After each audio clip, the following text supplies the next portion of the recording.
I am.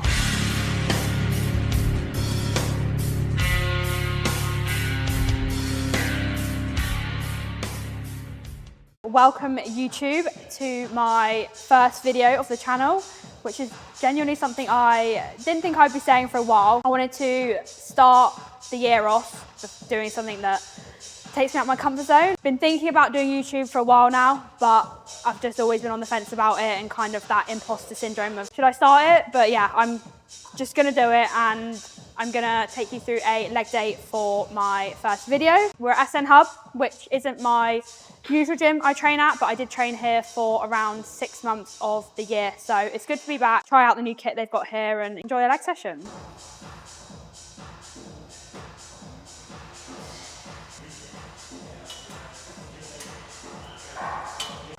So exercise 1 on my legs 1 session is always adductors. I think when it comes to how many warm-up sets you should do prior to an exercise, at the start of your session you are gonna typically want to do more. I aim for around 3 to 4 just because you're obviously starting your session, you're not as warm as you would be 3, 4, 5 exercises into your session. But if you are getting deeper into your session and you're still doing 3, 4 warm-up sets per exercise, you are just gonna be wasting time. You're already warm and essentially just using a lot of energy that you typically don't need to use to warm up when you could just put that into your set. So as I go into the session, I might even just do one feeder set and be ready to go.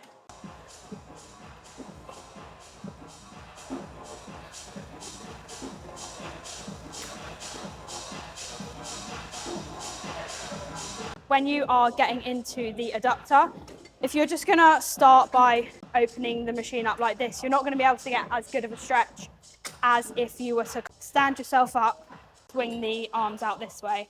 You'll just find you'll be able to get into more of a deeper stretch than had you have just sat down and got into position.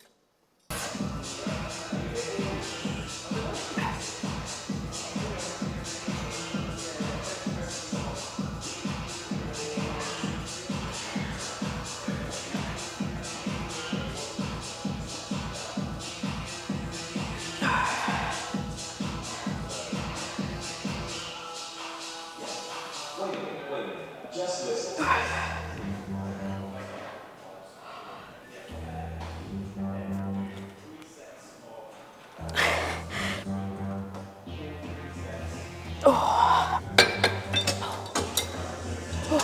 I have gone back to a physical logbook, which was something I was kind of reluctant to do because I had a bit of an emotional attachment to the app I've been using since I began training around 4 years ago.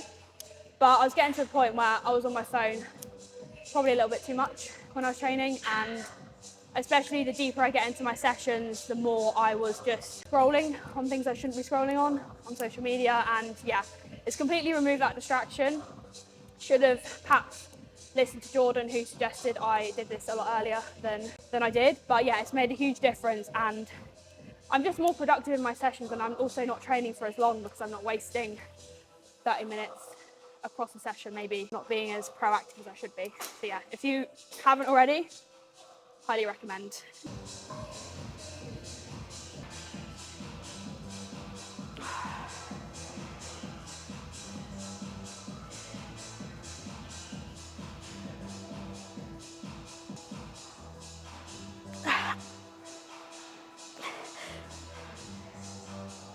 Oh, fuck.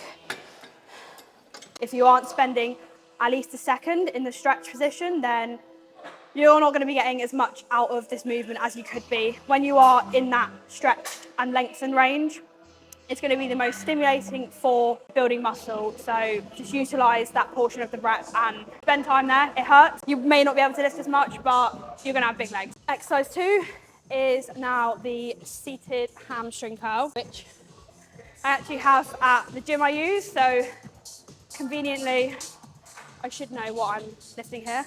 We'll do a couple warm-up sets, see how it feels, and go from there.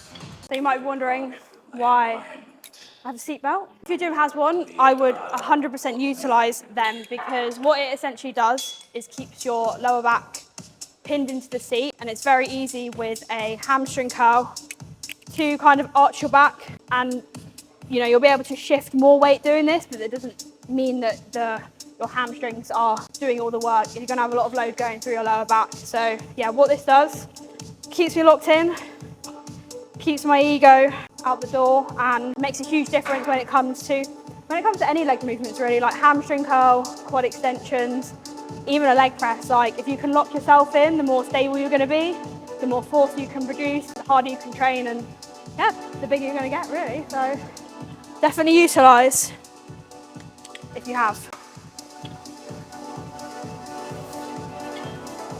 Okay, right, I'm going to my set. I'll be doing 2 sets on hamstring curl here. I do pretty much 2 sets for majority of exercises on perhaps the smaller muscle groups, like delts, calves, abs. I'll typically do 3, but yeah, I find intensity and volume work hand in hand. Like, the harder you can train and perfect the skill of training, your execution, your tempo, essentially the less volume you need to do. So, if you're new to training, you're not perhaps going to be starting on 2 sets for everything, but the longer you're training, the more you develop the skill of training, the less volume you need over time. So yeah, if just because I'm doing 2 sets doesn't mean that you need to do 2 sets or that's the magic number, because it certainly isn't. Everyone's different when it comes to volume.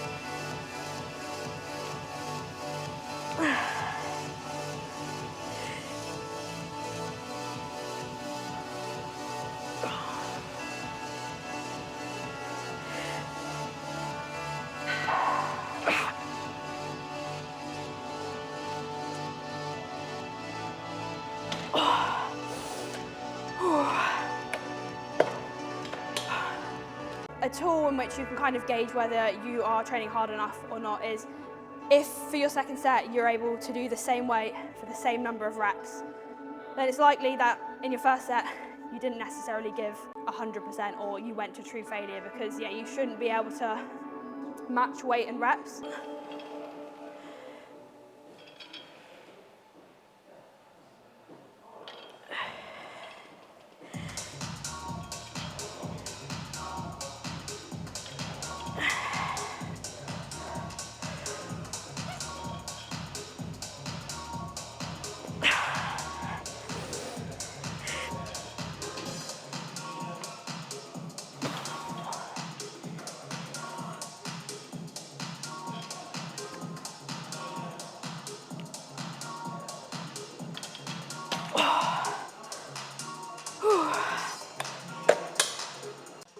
Exercise 3 is the quad extension. If your gym has a hustler pad, which I think they are relatively new within the world of training, 100% utilise this, because it just increases range of motion that you aren't going to be able to get from the machine. Shout out to whoever designed this.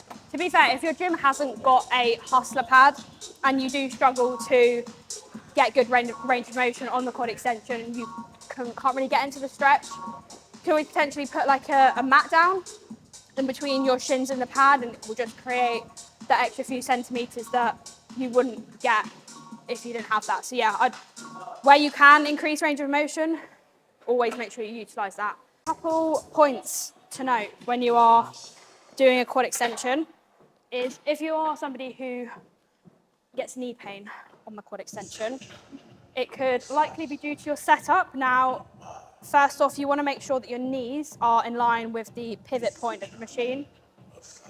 If not, just adjust the seat forward and backwards depending on where sits best, and also making sure that you're aligned. So if you are doing a quad extension and your knees are pointing outwards and you're like that, you're just going to have a lot of tension going through your knees. So what you also don't want to do as well is with a quad extension, if you're extending too far up and kind of going past that active range of motion, you're just again going to remove all the tension from your quads onto your knees and you're going to be in pain. That's not what we want. I'm going to attempt to strap myself in again.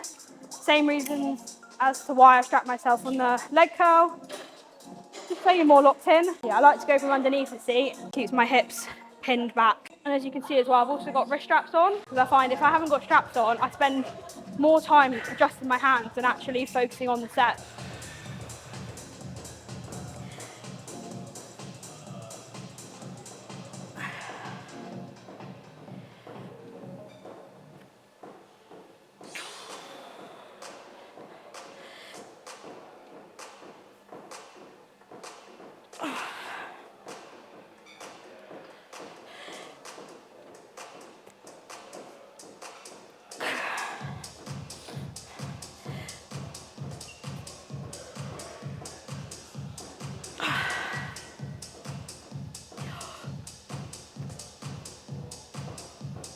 Fuck.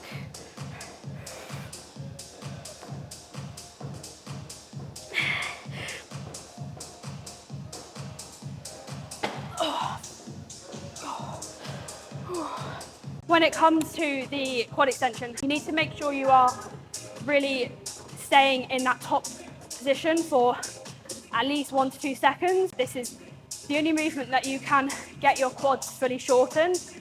So if you aren't making the most out of that shorten range, you are going to be leaving progress on the table. So yeah, make use of staying in the short and don't just fling the weight up, control, and your quads will be massive and you won't be complaining. So yeah. Today I'm only doing 1 set on the quad extension. The reason being is I'm entering week 6 of my pre-prep diet in preparation for the pro debut next year. We've just dropped down volume a tad because with where my food is at now, it's quite low. Where my cardio is quite high. We don't need to be doing as much volume as back deep in my off season. The goal is obviously progressing lifts, but also retaining. And if I'm doing a ton of excess volume that I can't essentially recover from, we're going to eat into tissue, and that's not the goal of a pre-prep. We need to get leaner whilst retaining muscle and feeling good when training. So yeah, 1 set here of the higher rep range. Yeah, that's all we're doing.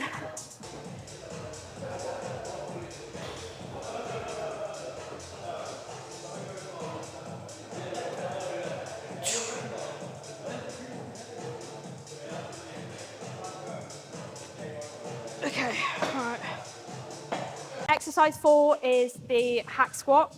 I don't usually hack squat, but seeing as I'm at the hub and they've got the Gym Leco one, I thought it would be rude not to. So yeah, I'll do 2 sets on here.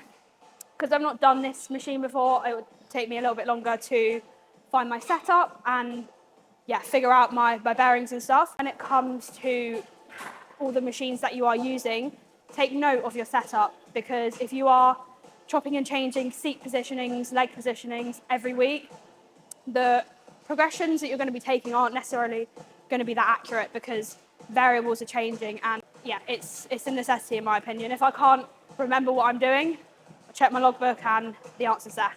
So yeah, with this hack squat, I am wanting to bias the quads.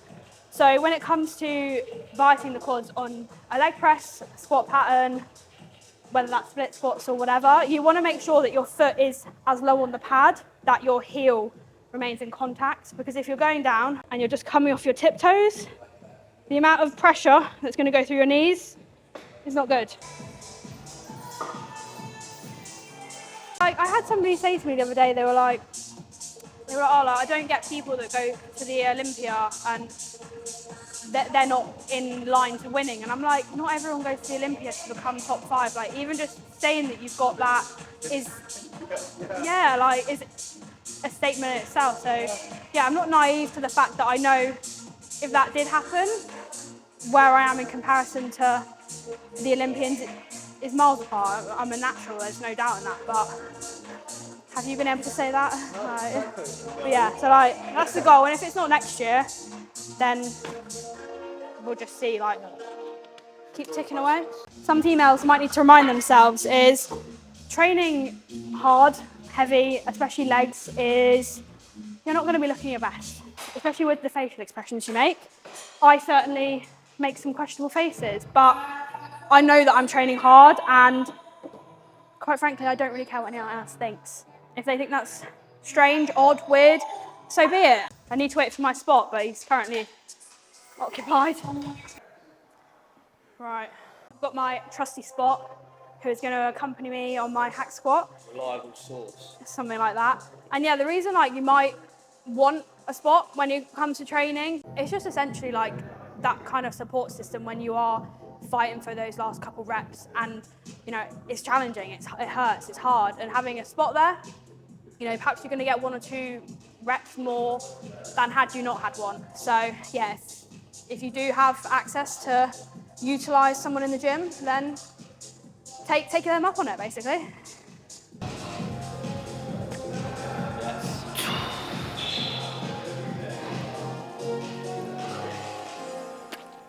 Come on.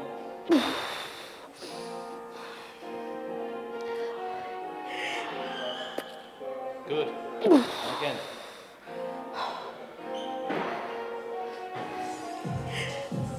Yep. Come on.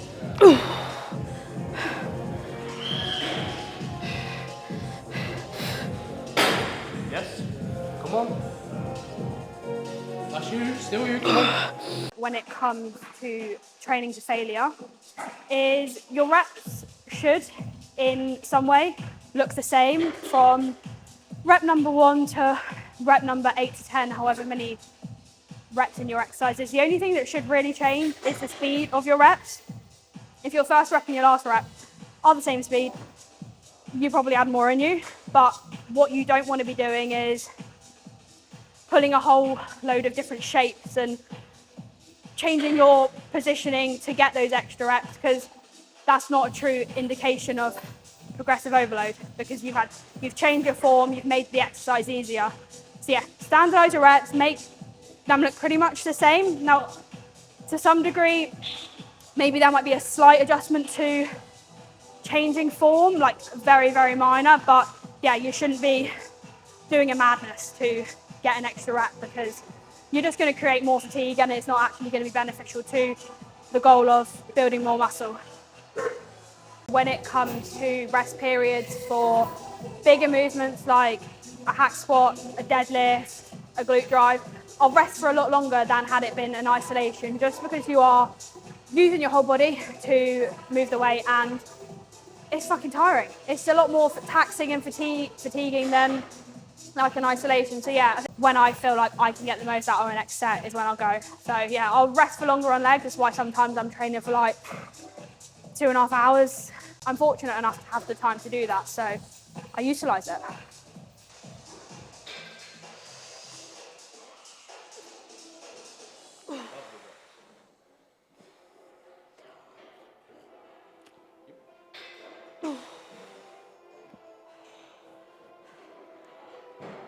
Let's go.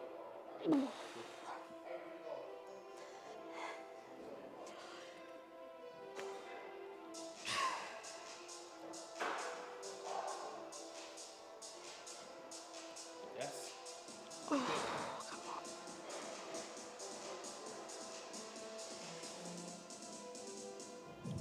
Come on.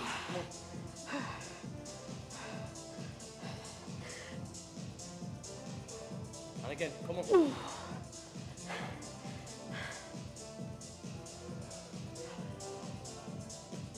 That's you still. Come on. There's more in there. Come on. Yes. Good. And again.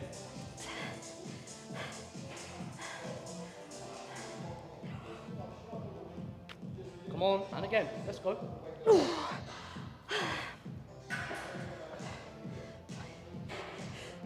Up. Still you. Come on. Finish that. Lovely. Good. Fuck.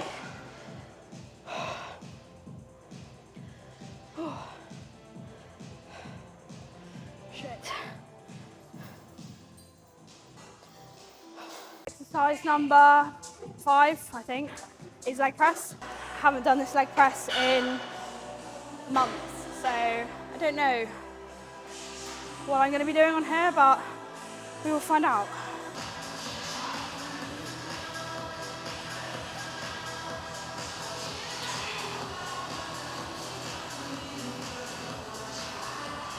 When it comes to the setup of a leg press as well, you're going to get more benefit from having the seat right down at the bottom, you're just going to be able to get a bit more range of motion through your knees than if it was all the way up. So yeah, I like to have it all the way down.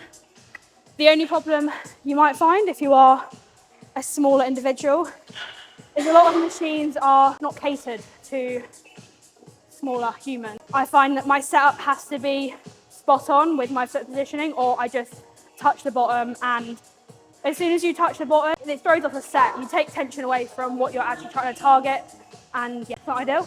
I was definitely somebody in the past who would let their ego win on certain movements like a leg press. Stack 6 plates on, but you know, range of motion was shocking. Tension through my quads was minimal and control was non-existent. And yeah, you're not going to be getting the most out of your movement if that's your approach to training. Be humble, strip the weights back, and you'll create a lot more stimulus for a lot less fatigue by being a little bit smarter with your training. That's not to say you shouldn't be pushing yourself and doing weights that scare you, but always have in the back of your mind, am I able to lift this weight with good control, good execution, good tempo? If you can't, think again, basically.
What else can be a useful, I guess, goal to work towards within your training is setting lifting targets. You know, have you got a goal of trying to get a 2-plate RDL or a 3-plate hip thrust?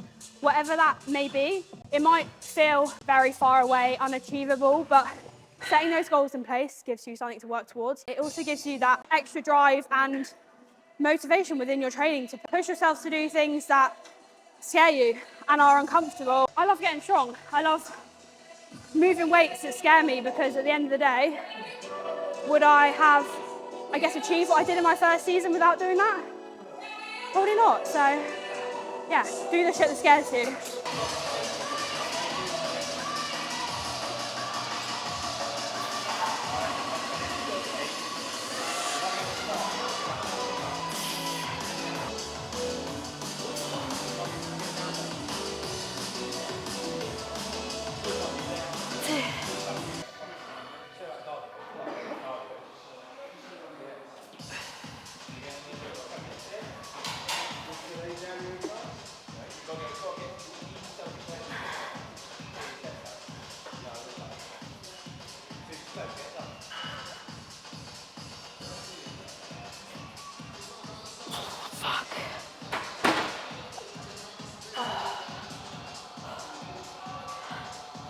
Oh, shit. Exercise number 7 is a calf press. I was doing these at the start of my leg day. I think it played its role in bringing up my carbs because I was doing them when I was fresh, higher energy, and I wasn't just completely ruined from a whole leg day. But I'm at a point now where my carbs are in a relatively decent spot, and I feel I still get as much out of them with them towards the end as I did at the start. When it comes to any calf movement, whether that's seated, standing, or horizontal, if you aren't making the most out of the stretched portion of the rep, then your calves aren't really going to grow. That is the reality of it. Just stay in the stretch for like a second or two. This is when your calves are going to get the most out of the movement and the most stimulus.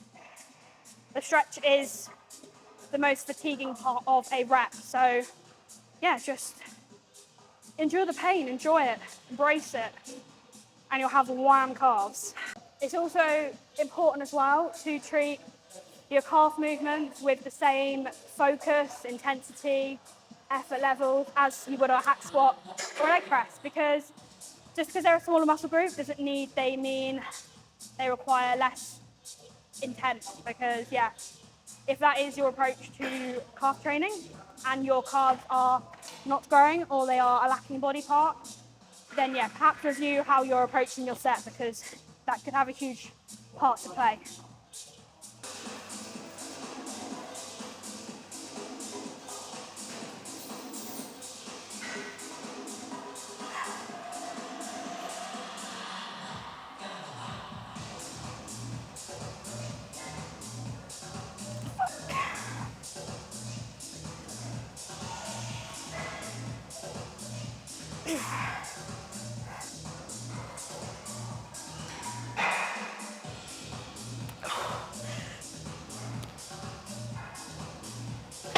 Oh shit.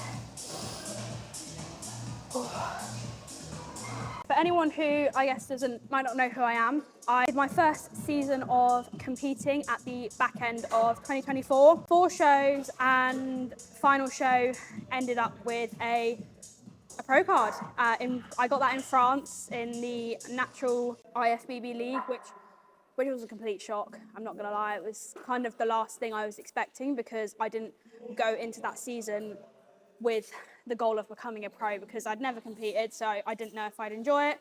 And I was completely new to the sport, so my expectations, I guess, weren't I'm gonna become a pro, because I just didn't know.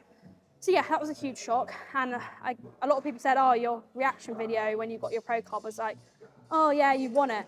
No, it was like, what the fuck is going on right now? It was not because I was expecting it at all. And I was in France by myself, like I didn't have any of my family with me. It was literally just me and my suitcase. Obviously I have support, I have the best support, but when you're actually on stage, you know, wasn't like I was looking out and being like, oh mum, like, you know, it was just me. So yeah, that was why perhaps my reaction wasn't exciting enough, I guess. But yeah, so I'm currently week 5 into my pre-prep diet for season number 2, pro debut. I'm looking to diet for another 4 or 5 weeks, depending on how much damage I've done over Christmas.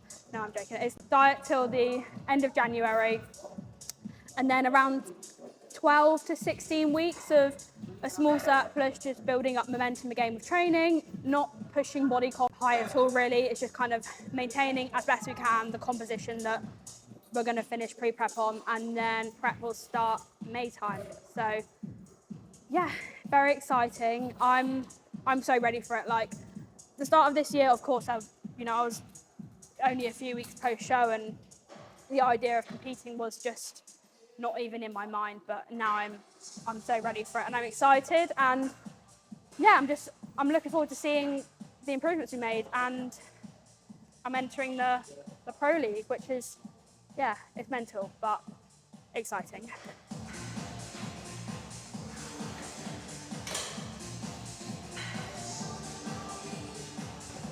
If you have made it to the end of the video, thank you so much for watching. Hopefully you've been able to take away any useful bits from the video, the leg session. And yeah, let me know in the comments if there's anything else you would like to see, any questions you have. 100% be the first of many, because yeah, I've really enjoyed filming my leg day and kind of taking you guys through what I do, because I probably am not the best with content on Instagram when it comes to showcasing what I do. But that is why we are entering 2026 doing something different. But yeah, if you could please like, share, subscribe, follow, that would be much appreciated, and I will see you in the next one.